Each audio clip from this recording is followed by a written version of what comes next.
Fight for Queen and country. What does that even mean? It is a jingoistic phrase dreamt up by some propaganda merchant intent on stoking the fire of that false religion patriotism. The idea of fighting for Queen and country is held tightly by those who never have and never will actually fight. It is held by those who long to bask in the reflected glory of war. It is held by those who have no experience of the suffering that war inflicts. And it is an idea held up by those who gain the most from war. Politicians, generals, the arms industry, and the media. Is it a phrase that is dredged up again and again to trifle dissent and build unquestioning support for the aggression that we choose to unleash? We must look at what lies behind this decrepit phrase. Who is it doing the fighting? A well-trained and professional force that's highest collective desire is to go to war. Any war. This force does not fight for Queen and country. It fights when it is told to fight. Even when the generals believe that a certain war is illegal or unwinnable or even detrimental to the security of these isles, when it comes to the crunch, they always want war. What does the fighting involve? Well, if you believe the media or the citations written on medals awarded, you might imagine that the fighting involves bayonet charges or lone hand grenade assaults on enemy positions, or modern Spitfire pilots scrambling to some noble action. In my experience, the reality of war is a lot darker.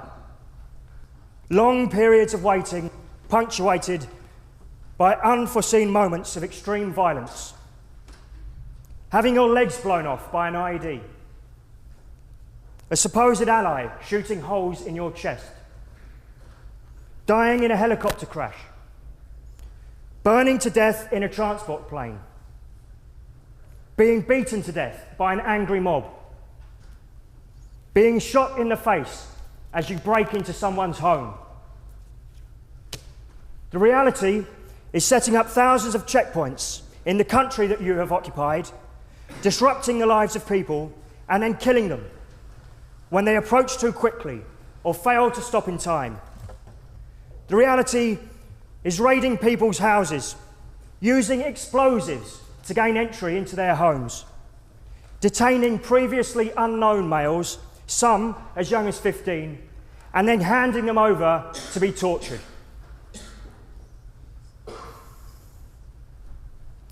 Leaving their families to fend for themselves, traumatised by your action.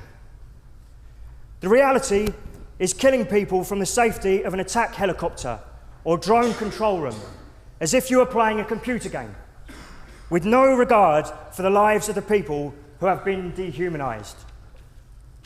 Haji, raghead, sand nigger, chogi, argy, paddy, gook, chink, jap, kraut, hun, all terms used by our armed forces, a product of a society that still believes in its superiority over other peoples and cultures. We pretend that we wage war for higher, noble causes. We claim that our armed forces fight for freedom, democracy, or human rights. This is not the case. We wage war according to policy. It is a choice determined by government. This policy is influenced by those who gain from war: politicians, generals, the arms industry, and the media. These scoundrels always predict victory, always insist that violence is the answer. They ignore the inevitability of unforeseen consequences, the existence of blowback, the fact that it is our own policy that creates our enemy. They deny when we have been defeated to maintain support for current and future bloodletting. The reasons they give for starting wars rarely match the reasons that they give for continuing wars, and rarely match the actual outcomes. These people currently hold the noble position of backing a military junta in Mali against insurgents that they decided to arm in Libya. Before that, they celebrated the Arab Spring whilst turning a blind eye to Saudi Arabian aggression in Bahrain, where weapons that we supplied were used by our Saudi allies to kill civilians engaged in non-violent protest. Their silence in this matter sheds a light on their complicity. In both Iraq and Afghanistan, once the reasons for going to war were found to be false or unattainable or were just forgotten, those with a vested interest in continuing the war resorted to one of the oldest tricks in the book. They cultivated the myth of the soldier as hero. They told you that you might not understand why the war continued, but that you should support the soldiers. And they told you that to stop the pointless slaughter would be sacrilege to those heroes that had already died. Truth is the first casualty of war, and tonight you will see this phenomenon firsthand. You will hear men speak in reasonable tones, using educated language to mount a defence of fighting for Queen and country. They will argue that at the very least we must be ready to defend this country, but they are talking about a hypothetical situation. The Taliban are not going to invade. The Chinese are not massing on the French coast.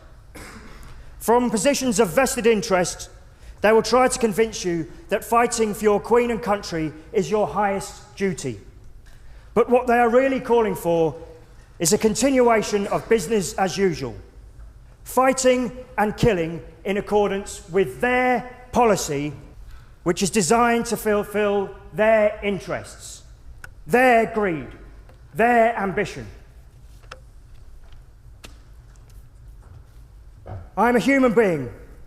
My allegiance is not to Queen and country, but to the whole of humanity. I no longer accept the lies that perpetuate war. I no longer accept that violence can lead to peace. Never again will I be complicit in the killing and torture of my brothers and sisters. Never again will I accept the vile religion of patriotism. I refuse to pull on that rancid uniform, and I refuse to fight for Queen and country.